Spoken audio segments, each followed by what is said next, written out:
لە سەرانسەری کوردستان سیناتۆر لینزی گرام وەک یەکێک لە بەهێزترین لە داکۆکیکاران لە کوردیاری دەکرێتەوە. لە ماوەی زیاتر لە 2 دەیەی کارکردنی لە ئەنجومەنی پیرانی ئەمریکا، گرام دەنگێکی ناسرااو بوو بۆ بەرگریکردن لە کورد. ئەگەرچی لە ژیانی سیاسی خۆیدا لەسەر زۆر بابەت هەڵوێستی گۆڕی، بەڵام هەڵوێستی سەبارەت بە کورد نەگۆڕی. پێگە و کاریگەری سیناتۆر گراهام تەنها بە وتار و دەرکەوتنەکانی لە میدیاکانەوە نەبوو، بەڵکو ئامادەی ئەو بوو بۆ بەکارهێنانی کۆنگرێس و هێزی یاسادانان لە پێناو داکۆکیکردن لە کورد. لە واشنگتن وتە و بەیان نامە سەرنجی میدیا ڕادەکێشن، بەڵام یاسا دەتوانێت سیاست و کاری حکوومەت بگۆڕێت.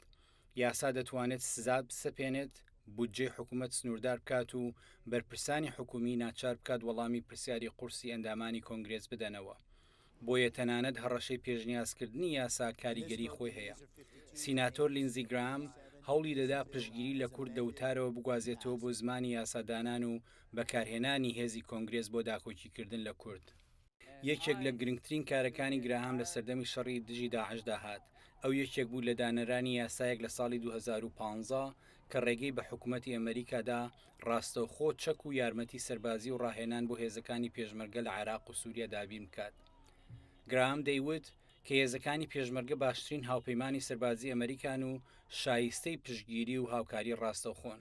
جارێکی تر و لە ساڵی 2019دا سیناتۆر گراهام پێگەی خۆی و کۆنگرێسی بەکارهێنا بۆ گۆڕینی سیاسەتی حکوومەت.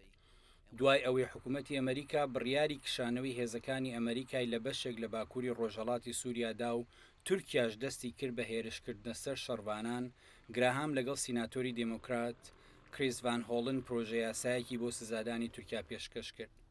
ئەو پرۆژە یاسایە تێنەپەڕێنرا، بەڵام نیشانیدا کە سیناتۆرەکان دەتوانن بە پێشنیازکردنی پرۆژە یاسا نەک هەر حکوومەتەکەی خۆیان بەڵکو حکوومەتەکانی دەرەوەش ناچار بکەن ئاراستەی کارەکانیان بگۆڕن.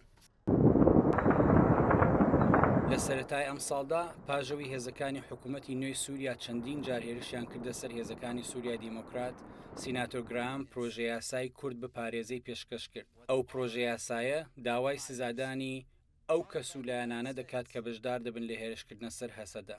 سیناتۆر گرام باوەڕی وابوو کە ئەمریکا دەبێت پشگیری کورد بکات چونکە شانبەشانی ئەمریکا لە شەڕدا جنگاون.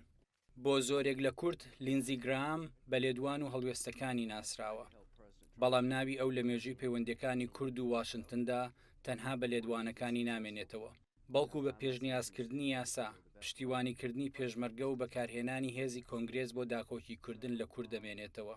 ئایا لە ئەنجومەنی پیرانی ئەمریکادا سیناتۆرێکی دیکە دەبێت کە وەک ئەو پێگە و کاریگەری خۆی بخاتە خزمەتی داکۆکیکردن لە کورد و پاراستنی هاوپەیمانەکانی ئەمریکا لە ڕۆژهەڵاتی ناوەڕاست؟